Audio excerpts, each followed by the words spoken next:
Você já parou para pensar se algo pode estar bloqueando suas orações, sem que você perceba? E se eu te dissesse que existem 3 palavras, 3 simples palavras, que Jesus revelou como capazes de calar o céu? Meu nome é Margarete Walker, tenho 47 anos e sou dona de casa há mais de 20 anos. Sou casada com David e mãe de 3 filhos incríveis. O que quero dividir com você não é apenas uma história, mas uma experiência que transformou minha vida completamente. E pode transformar a sua também, se você permitir. Esse é o relato do dia em que morri por 12 minutos e tive um encontro direto com Jesus. Foi um instante tão profundo que me revelou por que jamais devemos usar certas 3 palavras específicas em nossas orações. Era uma terça-feira de manhã, em março de 2023. Eu fazia o que faço sempre. Preparava o café da manhã para minha família, orando enquanto mexia nas panelas. Nos dias anteriores, eu estava lutando contra uma infecção séria nos rins, mas continuei cuidando de tudo como sempre. Os médicos haviam me receitado antibióticos, mas a infecção se espalhou para a corrente sanguínea sem que ninguém percebesse.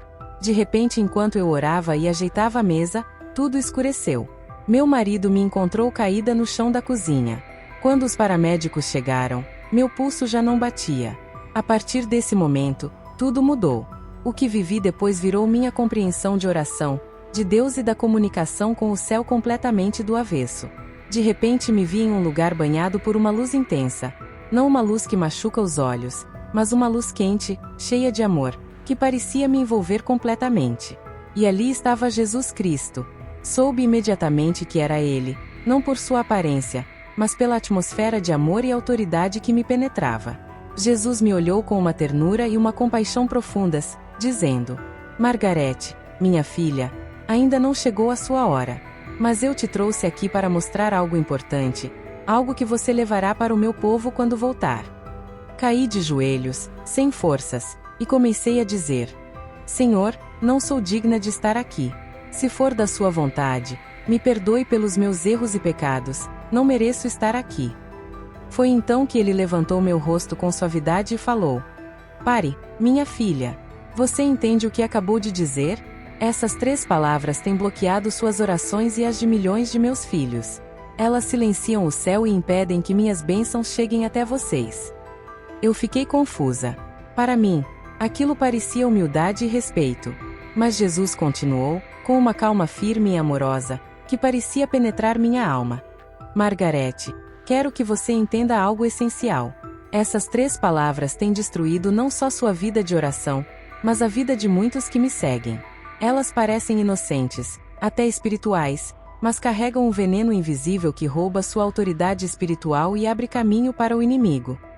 Ele respirou fundo e começou a explicar cada uma delas. A primeira palavra que você jamais deve usar em suas orações é se. Como por exemplo, Senhor, se quiser me curar, ou se for da sua vontade. Filha, isso não soa como humildade para mim, mas como dúvida. Não é assim que um filho fala com o pai. Nunca diga se quando estiver orando. Diga sim. Essa é a promessa que já fiz a você. Na hora, todas as vezes que havia orado assim, vieram à minha memória e senti uma dor no peito que me fez chorar. Jesus então me lembrou do momento no jardim do Getsêmani, quando disse: Se possível, afasta de mim este cálice. Mas ele não parou ali. Logo depois, declarou: Contudo, não se faça a minha vontade, mas a tua. Não era dúvida, mas entrega plena à vontade do Pai. Ele me mostrou uma visão clara de todas as vezes em que usei essa palavrinha em oração e percebi o peso que ela carrega.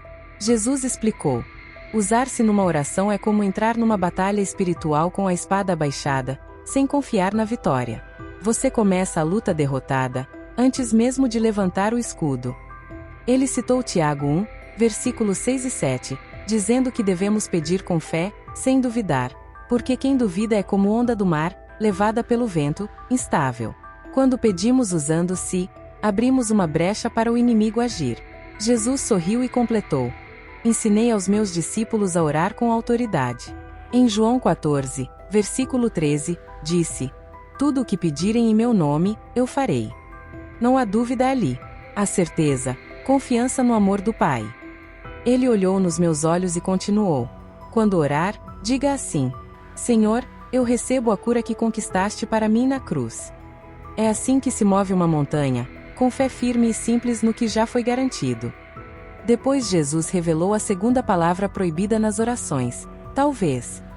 Parece inofensiva, até espiritual, mas esconde uma dúvida disfarçada de humildade. Pensei em todas as vezes que orei. Talvez Deus me escute, talvez me ajude, talvez me perdoe. Percebi o quanto essa palavra me afastava da confiança plena que Deus deseja que tenhamos. Jesus me olhou com amor e firmeza. Quando você ora assim, não entende quem eu sou. Eu sou o mesmo ontem, hoje e para sempre, como diz Hebreus 13, versículo 8. As promessas do Pai não têm talvez, elas são firmes. Ele mostrou uma cena clara como uma nuvem de incenso subindo até o céu. Orações cheias de fé e amor chegavam direto ao trono de Deus, mas aquelas cheias de talvez se dissipavam no caminho, levadas pelo vento. Quando disse em Marcos 9, versículo 23, se creres, tudo é possível, não deixei espaço para o talvez. O impossível não cede ao talvez, mas a fé firme e inabalável é que move as coisas no reino espiritual. Jesus então deu um exemplo simples e doloroso. Imagine um filho olhando para você e dizendo: Mãe, talvez você me ame, talvez me dê de comer hoje. Não partirá seu coração? É assim que muitos dos meus filhos falam comigo em suas orações, sem perceber o peso da dúvida que carregam. Eu não conseguia conter as lágrimas ao ouvir isso. Antes que eu pudesse falar, Jesus revelou a última e mais importante das 3 palavras: indigno. Congelei. Era exatamente assim que eu me sentia toda vez que entrava na presença de Deus. Pensava que isso era humildade, mas não era.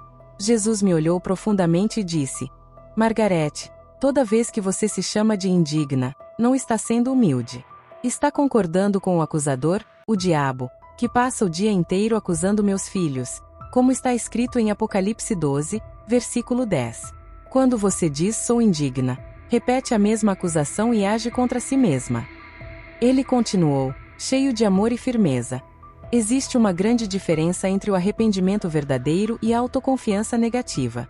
O Pai deseja um coração humilde, sim, mas que compreenda que já foi lavado e purificado pelo meu sangue.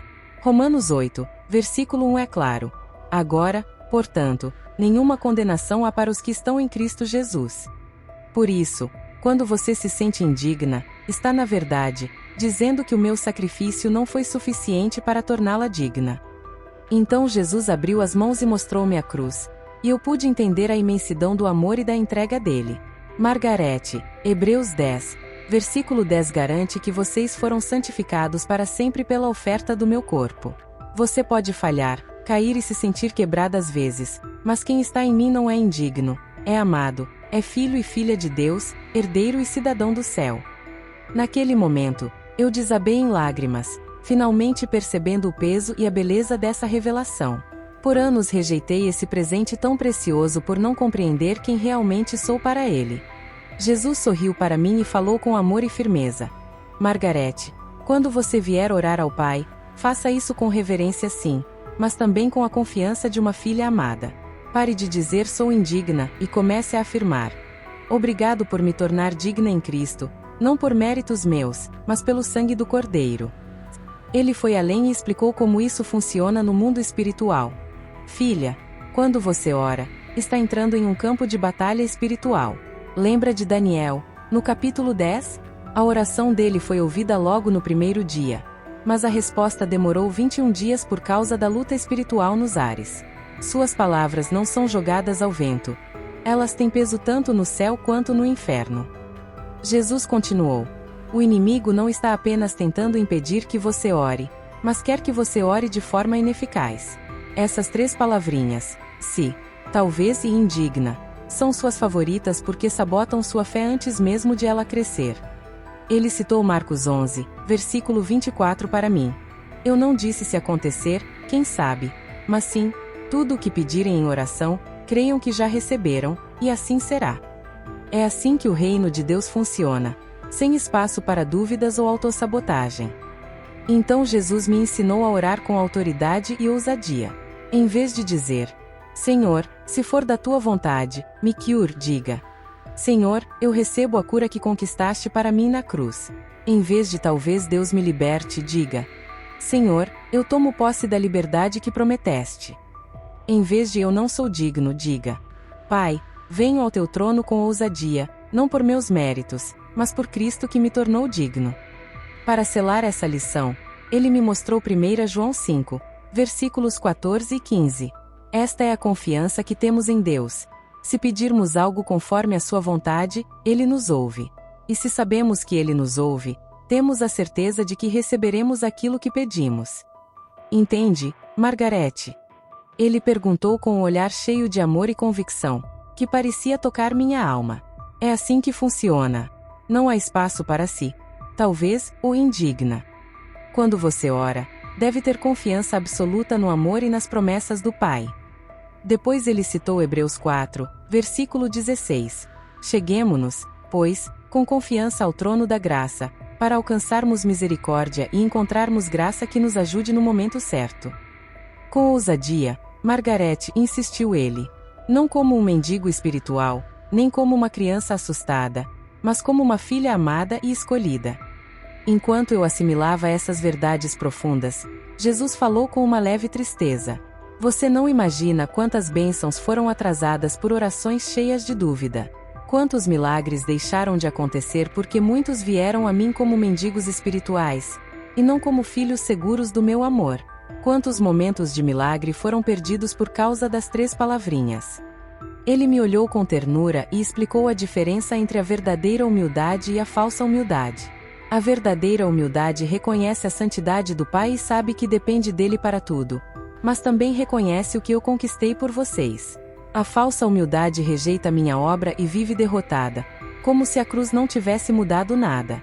Margarete, o que quero para você é simples. Chegue ao Pai com reverência sim, mas também com a certeza de que é amada e aceita por mim. Depois Jesus falou sobre autoridade espiritual e citou Lucas 10, versículo 19. Eu dei a todos os meus filhos autoridade para pisar serpentes e escorpiões, para vencer toda a força do inimigo. Nada, absolutamente nada, poderá prejudicá-los. Essa autoridade não depende de gritos, rituais ou merecimento. Depende de uma oração cheia de fé e livre de dúvidas. Ele prosseguiu, firme e amoroso. Alguns pensam que duvidar é humildade, mas não é, mostra que não conhecem o coração do Pai. Ele não é imprevisível ou instável. Números 23, versículo 19 diz: Deus não é homem para mentir, nem filho do homem para se arrepender. Ele cumpre tudo o que promete. Outros acham que dizer sou indigno é reverência. Mas isso é desonrar o meu sacrifício. Quando gritei está consumado na cruz, quis dizer que o trabalho de redenção está feito para todos. Você não precisa se esforçar para se tornar digno, Margarete, você já é digno pelo meu sangue. Jesus então abriu para mim uma espécie de janela espiritual, onde pude enxergar claramente a diferença entre 2 tipos de oração. As orações feitas com fé subiam rapidamente ao trono de Deus, como flechas certeiras disparadas em direção ao céu. Já aquelas marcadas pela dúvida ficavam dispersas, se perdendo no ar antes mesmo de alcançar o coração do Pai. Ele concluiu dizendo: Margarete, as suas palavras têm poder. Provérbios 18, versículo 21 diz que a vida e a morte estão no poder da língua. Se você fala com dúvida, cria dúvidas. Se fala com fé, cria um ambiente onde milagres podem acontecer. E isso não é só para você, mas para todos nós. Jesus continuou: essas 3 palavras, se, talvez e indigna, não prejudicam apenas suas orações, mas afetam comunidades inteiras. Líderes que ensinam a orar com essas palavras acabam cultivando uma atmosfera de pobreza espiritual. Por outro lado, quem ora com fé e confiança inspira uma igreja vibrante, cheia do meu amor. Ele olhou para mim com tanta intensidade que parecia ler cada pensamento da minha vida e disse: Margarete, você não é uma mendiga espiritual implorando por atenção. Você não é invisível, esperando que Deus note você. Você é filha do Rei, herdeira comigo, sacerdotisa do Altíssimo. Suas orações precisam refletir quem você verdadeiramente é, e não contradizer isso. Para reforçar, citou Efésios 2, versículo 6. Você foi ressuscitada comigo e colocada nas regiões celestiais. E então perguntou: se você está comigo no trono, por que orar como se não tivesse direito de entrar na presença do Pai?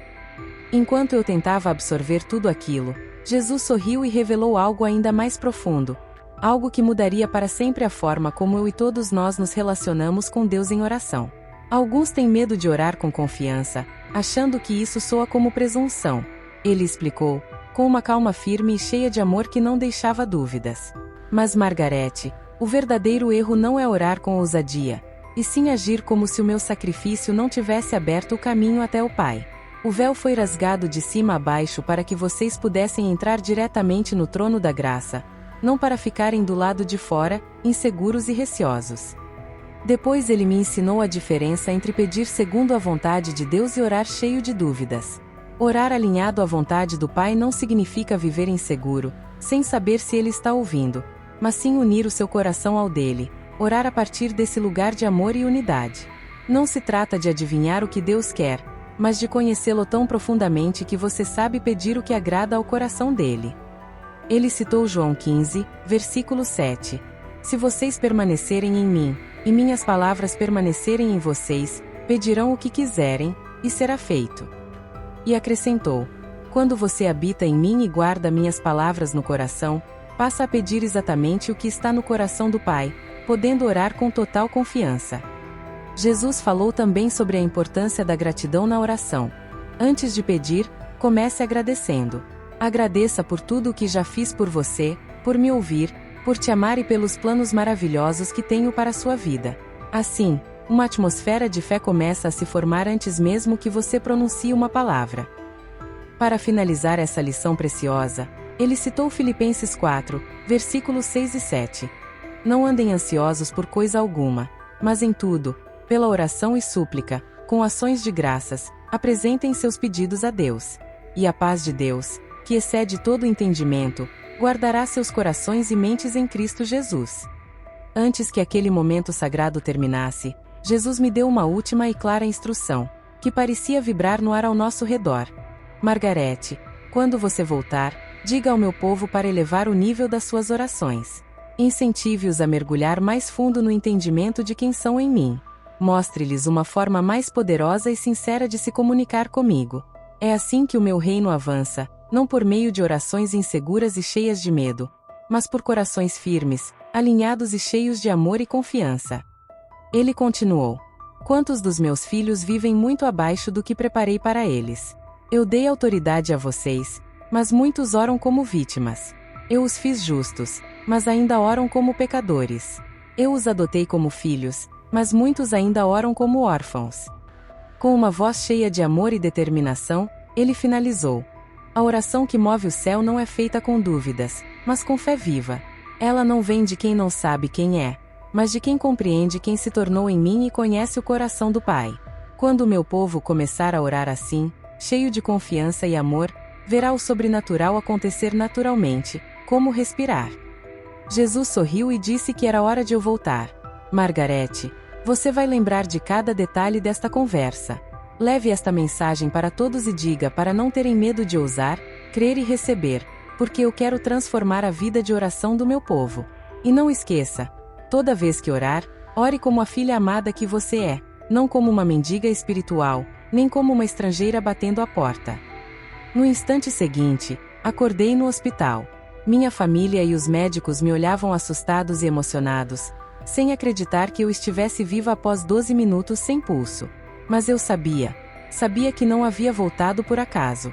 Voltei com uma missão clara no coração: compartilhar o que Jesus me revelou para libertar tantas pessoas que ainda vivem presas ao medo, à dúvida e à falsa humildade. Desde aquele dia, minha vida de oração mudou completamente. Os milagres começaram a acontecer, e minha relação com Deus se tornou tão viva e poderosa que não podia mais guardar só para mim. Hoje compartilho isso com você por uma razão simples. Jesus quer que todos nós alcancemos a plenitude do que Ele conquistou na cruz. Ele quer que cada filho e filha viva e ore não como quem tenta apenas sobreviver espiritualmente, mas como quem reina ao seu lado. Porque assim como Ele me ensinou, quando aprendemos a orar com confiança, amor e certeza, o sobrenatural deixa de ser distante e começa a acontecer no nosso dia a dia. Você não é um órfão espiritual, não é uma mendiga ou uma vítima. Você é filho amado, filha amado, escolhido e revestido de autoridade por Jesus Cristo. E quando você orar dessa forma, sua vida, suas circunstâncias e suas batalhas começarão a mudar para sempre. A Bíblia nos lembra em Hebreus 4, versículo 16. Aproximemo-nos, pois, do trono da graça com confiança, para receber misericórdia e alcançar graça, e assim sermos ajudados em tempo oportuno. E a você que está, que as bênçãos do céu envolvam sua vida com fé, ousadia e amor. Lembre-se, você não é um órfão espiritual, você é filho, é filha. Muito obrigada por assistir até aqui. Não se esqueça de se inscrever no canal e ativar as notificações para não perder nenhum testemunho. Nos vemos no próximo vídeo.